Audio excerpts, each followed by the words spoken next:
안녕하세요 여러분. 너마도와 함께하는 미술사 이야기 보티첼리 세 번째 시간입니다. 제목을 이렇게 잡아봤습니다. 봄은 왔다. 여러분의 인생에 봄날은 왔나요? 만약에 지금 여러분의 인생이 봄날이 왔다면 여러분이 모든 어려움과 고통을 뚫고 추운 인생의 겨울을 지나 봄이 왔다고 한다면 여러분의 인생의 전성기는 시작되었다라고 이렇게 말할 수가 있겠죠. 자, 보티첼리는 오늘 비슷한 시기에 그려진 세 작품을 통해서 봄은 왔다, 피렌체의 봄은 왔다, 메디치 가문의 봄은 왔다 이렇게 설명하고 싶어 합니다. 이 말이 어떤 의미를 담고 있는지 구체적으로 살펴보도록 하겠습니다. 자, 오늘 세 작품을 여러분에게 해설해 드린다고 말씀을 드렸는데요. 첫 번째 작품은 비너스의 탄생, 두 번째 작품은 프리마베라, 봄, 세 번째 작품은 비너스와 마르스입니다. 자, 그런데 이 세 작품을 보면서요. 비슷한 시기에 그려졌던 이 세 작품을 보면서 제가 이런 질문을 던져보겠습니다. 이 세 작품의 공통점은 뭔가요? 우선 가장 눈에 두드러지는 공통점은 이 세 작품에 있어서 가장 중심적인 등장인물이 누구냐면 바로 비너스라는 여신이죠. 세 작품에서 비너스는 가장 핵심적인 역할을 하고 있습니다. 가장 중요한 의미를 담고 있다. 이렇게 말할 수가 있겠죠. 또 이 세 작품의 공통점이 또 하나가 있습니다. 시모네타라는 여인이 작품의 주요 인물의 모델이 되고 있다는 것입니다. 비너스의 탄생에서 비너스, 비너스와 마르스에서 또 비너스, 또 프리마베, 봄이라는 작품에서 꽃의 여신 플로라가 바로 시모네타 라벨라를 모델로 해서 그린 그림입니다. 시모네타 베스푸치라고 하지요. 베스푸치 가문의 남자와 결혼했기 때문에 당시에 피렌체의 최고의 미녀로서 보티첼리의 짝사랑이 되었던, 그리고 평생 마음 가운데 품었던 여인이 바로 시모네타 라벨라고요. 이 세 작품에 모두 시모네타 라벨라가 모델로 한 등장인물이 등장하게 됩니다. 말씀드렸던 대로 이 세 작품의 공통되는 것은 뭐냐면 비너스를 가장 중심적인 여신으로 등장시키고 있다는 것입니다. 그만큼 이 비너스가 당시 피렌체 사람들에게 아주 중요한 존재라는 것을 의미하게 되는데요. 이것을 알기 위해서는 먼저 로마의 건국 신화를 알아야 되는데요. 로마는 특이하게도 두 개의 건국 신화를 가지고 있습니다. 하나는 아이네이아스라는 인물입니다. 이 비너스는요, 로마의 건국 시조 둘 중에 하나인 아이네이아스의 어머니가 됩니다. 비너스가 아이네이아스의 어머니라는 말이에요. 원래 아이네이아스는 어떤 인물이냐면 트로이의 왕자였습니다. 그런데 트로이가 그리스 연합군에서 멸망을 받습니다. 10년 전쟁이 끝 무렵에 그리스에게 패하자 트로이가 불을 타는데 그곳을 탈출하게 됩니다.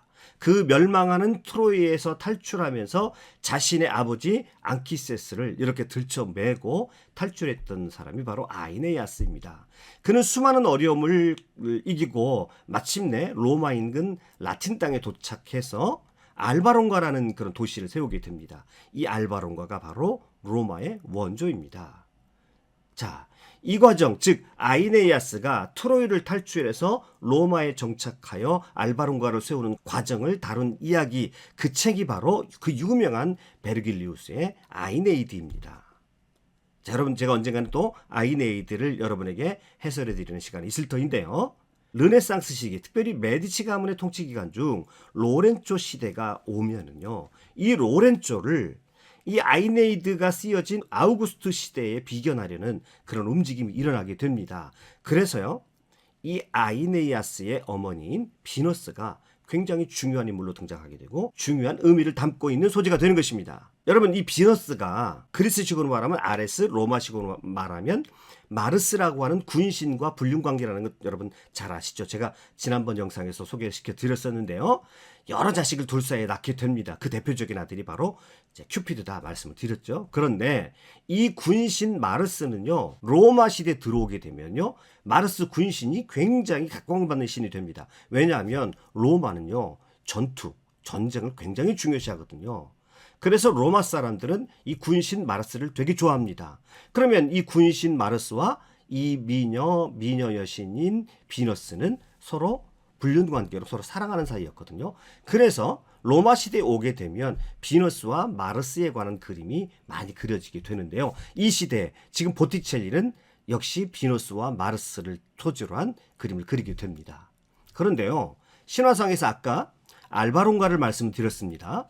그런데 알바론가의 후손 중에서 레아 실비아라는 여인이 있었는데 이 여인과 군신 아레스가 들판에서 사랑을 나누게 됩니다. 그래서 쌍둥이가 태어나는데 로물루스와 레무스라는 쌍둥이가 태어나죠. 그 쌍둥이는 늑대젖을 먹고 자라게 됩니다. 그 중에서 로물루스라고 하는 인물이 바로 로마 초대 로마의 왕이 되는 인물입니다. 그러니까 로마의 설립자가 되는 것이죠. 자, 이렇게 놓고 보면 로마는 두 명의 설립자가 있는 것입니다. 아이네이아스라는 설립자가 있었고 그 뒤에 로물루스라는 설립자가 있었고 이 둘의 배경이 되는 신들이 바로 군신 마르스 또는 아레스 또 아프로디테가 굉장히 중요한 역할을 하는 것을 우리가 그 로마의 신화상으로 알 수가 있는 것입니다. 자, 비너스는 과연 어떤 신인가요? 우리가 알고 있기는 사랑과 아름다움 여신이죠. 그런데 이것보다 더 원초적인 의미가 있습니다. 그것은 풍요와 다산의 신입니다. 자, 아름다움을 상징하기도 하지만 풍요를 상징하기도 한단 말이죠. 그래서 이 비너스가 자주 등장한다는 것은 바로 그 시대는 풍요의 시대요, 생산의 시대요, 전성기라는 것을 의미하게 되는 것입니다. 즉 피렌체가 당시에 번영을 구가하는 도시라고 하는 것을 강조하기 위해서 비너스, 풍요의 여신, 다산의 여신이 자주 등장하게 되고요. 결혼식 그림을 그릴 때는 어떤 결혼식을 축하하는 그림을 그릴 때는 반드시 비너스가 그 주인공으로 등장하게 되는 것입니다. 자, 구체적으로 한번 보죠. 1483년에 보티첼리가 그린 비너스와 마르스라는 작품입니다. 자, 이 작품은요, 참 해석하기가 어려운 작품인데요. 일단 이 상황을 먼저 아셔야 됩니다. 이 작품의 상황은 어떤 상황이냐면 원래 비너스와 마르스는 불륜 사이라고 말씀을 드렸죠. 비너스의 원래 남편은 불칸이죠. 자, 헤파이스토스입니다. 그런데 헤파이스토스가 일 중독에 빠져 있다 보니까 아내 비너스 여신이 자, 마르스라고 하는 군신과 바람이 나게 되죠. 지금 그 불륜의 현장을 그린 그림입니다. 그런데요, 불륜의 현장을 그린 작품치고는 여신 비너스의 표정을 보세요. 비너스의 표정을 보니까 조금 뭔가 무덤덤합니다. 왜 그렇게 그랬을까요? 이쪽에 보면 마르스는 아주 그냥 떨어졌는데요. 그러니까 이 작품은 불륜의 현장에서 두 사람이 사랑의 관계를 맺고 한 사람이 마르스가 떨어져 버린 그런 장면을 그린 작품입니다. 아마 이 작품을 단순 불륜이라고 한다면 이렇게 그렸어야 될 것입니다. 자, 비너스와 마르스가 서로 사랑에 탐닉하고 서로의 육체에 탐닉하는 그런 과정을 보여주는 이런 분위기로 그려야 되는데, 자, 이 작품을 보면요, 뭔가 불륜 커플 치고는 뭔가 비너스의 표정이 무덤덤하고 조금 냉소적으로까지 보이기도 합니다. 그런데 여기서 또 재밌는 것이 하나 있습니다. 마르스로 나와 있는 이 마르스는요, 실제 줄리아노 데 메디치가 모델입니다. 또요, 아까 말씀드렸던 대로 이 비너스는 시모네타가 실제 모델이었다고 말씀드렸죠. 당시에도요, 재밌는 것은 이 시모네타는 이미 또 남편이 있었고요. 실제로 막장이죠. 바람핀 것이죠. 그러니까 신화상으로나 실제 역사, 당시에 피렌체에 있었던 실제 역사에 있어서나 이 둘은 다 불륜 커플이었다라고 하는 것입니다. 그런데 자, 여기서 왜 이 마르스는 떡실신이 된 모습으로 표현해 놓고 비너스는 뭔가 조금 약간 불만스러운 듯한 그런 모습으로 여기다 그려놨을까요? 시모네타를 짝사랑했던 보티첼리에게 감정을 이입해서 이 작품을 해석을 한다면 자신이 모하던 시모네타는 조금 정숙한 모습으로 그려놓고 그 다음에 약간 불만스러운 모습으로 그려놓으면서 이 자신의 마음속의 연적이라고 할 수 있는 줄리아노는 좀 형편없는 모습으로 그려놓아서 자신이 흠모하는 시모네타를 아마 좀 돋보이게 해놓지 않았는가. 그리고 자기의 겉으로 드러내놓고 라이벌이라고 할 수는 없습니다만은 자기 마음속의 연적이었던 이 줄리아노는 조금 어처구니 없는 모습으로 그려놓은 보티첼리 사감이 여기 들어가지 않았을까. 자, 이것은 제 의견을 담은 해석이고요. 이번에는요, 이런 역사적인 배경 또는 작가들의 개인적인 배경을 다 배제시킨 채 순수하게 이 작품 내에서만 한번 해석을 해보겠습니다. 자, 이 작품에서 모든 다른 외적인 요소를 배제시키고 순수하게 작품 안에서만 해석을 해보죠. 자, 이 신은 어떤 신입니까? 비너스는 사랑의 여신입니다. 자, 이 신은 어떤 신입니까? 전쟁의 신입니다. 그런데 사랑의 신과 전쟁의 신이 만났는데 누가 더 강합니까? 이 작품에서 보면 전쟁의 신이 완전히 무장해서 당해버렸습니다. 전쟁의 신의 무구를 사티로스라고 하는 아주 개구장이 신들이 있는데요. 이 사티로스 신이 전쟁의 신 마르스의 무구들을 가지고 장난치고 있습니다. 그리고 여기 투구를 쓰고 있고요. 자, 여기에 또 사티로스 한 명은 소라 나팔을 통해서 마르스의 귀에다가 막 나팔을 불어대는데도 그것도 모르고 잠에 빠져 있습니다. 완전히 군신이 무장해제 당한 것이죠. 그래서 여기에서 강조하는 것은 무엇을 강조하는 거냐면 전쟁보다 사랑의 힘이 세다라고 이렇게도 해석할 수가 있는 것입니다. 전쟁이 센 것 같지만 이 사랑 앞에 가면 이 군신은 무장해제 당해버린다라고 하는 것을 강조하게 되는 것이죠. 그래서 사랑의 신 비너스가 더 강조되고 사랑이 중요하다라고 그렇게 생각한다면 자, 이 작품은요, 결혼식 선물로 메디치 가문의 결혼식을 기념하기 위한 그런 작품이었다는 설도 있습니다. 그래서 사랑을 강조하는 결혼식을 위한 선물로 적합한 그림이다. 또 이렇게도 해석할 수가 있겠습니다. 이 그림에 대한 해석은 여러분 나름대로도 해석할 수가 있습니다. 그건 여러분의 몫이겠죠. 자, 여러분은 이 그림을 보시면서 어떠한 해석을 하시겠습니까? 여러분 나름대로 한번 이 작품 안에서 느낌만을 가지고 한번 해석을 해보시기 바랍니다. 자, 두 번째 작품 비너스의 탄생입니다. 제가 이것은 보티첼리 첫 번째 시간에 말씀을 드렸습니다. 1편에서 왜 이런 작품이 나올 수밖에 없었는지를 말씀을 드렸습니다. 비너스는 위에서 말씀드린 대로 풍요의 여신, 출산의 여신, 다산의 여신입니다. 시대적 배경을 담아 설명을 드려보면 비너스는 로마의 분신과도 같은 아름답고 풍요로운 신이라 말씀을 드렸습니다. 신화 속에서 비너스는 로마의 창업자라고 할 수 있는 아이네이아스의 어머니입니다. 그래서 어머니의 탄생, 즉 로마의 재생, 로마의 부활을 의미하는 것이죠. 원신화 속의 바다의 거품 속에서 탄생한 비너스가 키프로스 섬으로 갔습니다만은 지금 이 작품에서 어디로 간 겁니까? 사실은 피렌체로 간 것이죠. 꽃의 여신 플로라가 비너스를 아름답게 맞이하고 있습니다. 자, 드디어 피렌체의 부흥이 시작되었다. 피렌체의 풍요가 시작이 되었다라고 하는 것을 이 작품 속에서 암암리에 설명하고 있는 것입니다. 이 작품은 피렌체의 봄이 왔습니다. 피렌체의 전성기가 왔습니다. 드디어 도래하고 있습니다. 라고 하는 그런 의미를 비너스를 통해서 표현하고 있다는 것을 볼 수 있습니다. 자, 마지막 이 작품을 한번 또 같이 설명을 드려보겠습니다. 세 번째 작품 프리마베라 봄입니다. 자, 오렌지가 가득 열린 과수원에 신화 속에 9명의 인물이 등장합니다. 이야기의 흐름은요, 오른쪽에서 왼쪽으로 진행해야 합니다. 자, 메마른 대지 위에 서풍의 신인 제프로스가 입에 한껏 바람을 품고 불고 있습니다. 이제 서풍이 불기 시작하면 봄이 오는 것이죠. 자, 서풍의 신 제피로스가 그가 사랑하는 연인 클로리스를 안으려고 합니다. 자, 제피로스의 손이 클로리스의 몸에 닿는 순간 클로리스 요정은 플로라라고 하는 여신으로 변하게 됩니다. 꽃의 여신 플로라가 탄생했습니다. 드디어 봄이 왔습니다. 그래서 이 플로라가 꽃을 사방으로 뿌리고 있습니다. 꽃을 뿌리면서 드디어 봄이 왔다는 것을 알게 되는 것이죠.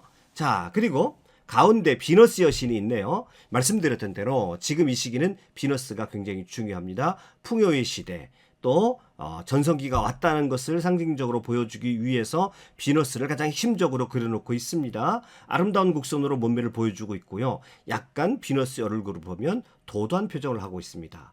자, 자신감 있는 그 표정이 당대 위대한 자라고 칭함을 받던 로렌조 데 메디치의 리더십을 반영을 하는 도도한 모습의 비너스다, 이렇게 말할 수가 있겠네요. 비너스 뒤에 이게 꼿꼿하게 서 있는 오렌지 나무들인데요. 자, 오렌지들이 차득 열렸습니다. 이 오렌지는요, 메디치 가문을 상징합니다. 그리고요, 요 가지를 통해서 빛이 들어오면서 비너스에게 후광 효과를 주고 있는 것을 볼 수가 있습니다. 이 메디치 가문을 상징한다라고 말씀드렸는데요. 이 가지들이요, 메디치 가문의 번영을 보여주고 있는 것입니다. 자, 그리고 여기 보면 비너스의 아들인 큐피드가 있죠. 큐피드가 화살을 쏘는 그 방향으로 가면 산미신이 있습니다. 비너스를 섬기는 여신들인데요. 순결, 사랑, 아름다움을 의미하는 산미신입니다. 그리고 실루엣을 통해서 여자의 아름다운 육체를 표현하고 있지요. 그래서 그 풍성한 봄의 생산성, 또 봄의 풍요로 상징되어지는 비너스와 산미신의 완벽한 모습을 통해서 지금 풍요 계절이 드디어 돌아오고 있다라고 하는 것을, 황금 시대가 돌아오고 있다라고 하는 것을 보여주고 싶어 하는 것입니다. 자, 그 다음에 큐피드가 지금 화살을 쏘는데요. 큐피드는 눈을 감고 있죠. 그래서 화살이 어디로 갈지 모릅니다. 그래서 누군가 화살을 맞게 되면 첫 번째 보는 사람과 사랑에 빠지게 되죠. 이 그림을 자세하게 관찰하면 누가 큐피드의 화살을 맞았는지를 알게 되어집니다. 자, 산미신 가운데 등을 돌리고 있는 이 여신의 눈길이 가는 곳에 한 남자가 서 있습니다. 과연 이 남자는 누굴까요? 신발을 보니까 신발에 날개가 달린 것 같아요. 좀 크게 보입니다만은. 자, 또 모자를 보고 또 여기 보면은요, 약간 느리게 나와 있는데요. 두 마리 뱀이 휘감고 있는 지팡이입니다. 그러면 이와 같은 조건을 가지고 있는 신이 어떤 신입니까? 자, 전령의 신 헤르메스죠. 그런데 왜 여기에 전령의 신인 헤르메스가 나올까요? 전령의 신이기도 하지만 이 헤르메스는 상업의 신이기도 합니다. 자, 그러니까 이 헤르메스는 무엇을 상징해주고 있는 거냐면 지금 메디치 가문을 상징하는 거죠. 그래서 메디치 가문이 금융업으로 상업으로 그 부를 일군 당대 최고의 가문입니다. 그래서 지금 헤르메스는 메디치 가문을 상징하는 것입니다. 그리고 헤르메스가 그 자신의 지팡이로 하늘을 휘젓고 있습니다. 어두운 구름을 휘젓고 있습니다. 겨울을 거두어내고 있는 것입니다. 메디치 가문에 의해서 겨울이 거두어지고 어두운 겨울을 물리치고 봄을 맞이하고 있다라는 것을 상징적으로 보여주고 있는 것입니다. 바닥에는 꽃들이 아주 널려져 있지요. 당시에 피렌체의 모든 꽃들과 보티첼리의 상상 속에 있는 꽃들까지 약 170여 개의 꽃들이 그려져 있고요. 마치 인물들이 그 꽃 위에 붕붕 떠 있는 것 같은 그런 느낌도 줍니다. 그야말로 이 그림은 꽃의 도시 피렌체의 번영을 상징하고 있다는 것을 보여주고 싶은 것입니다. 이제 봄이 만개했다. 봄이 활짝 피었다. 피렌체의 봄이 왔다라고 하는 것이죠. 자, 지난 시간에 제가 로렌조 데 메디치가 20살 무렵에 권력을 잡았다라고 말씀드렸죠. 권력을 인계받았습니다. 그래서 새로운 지도자로서 로렌조와 메디치 가문을 부각시키기 위해서 두 번의 마상대회가 열렸었다라고 말씀드렸었습니다.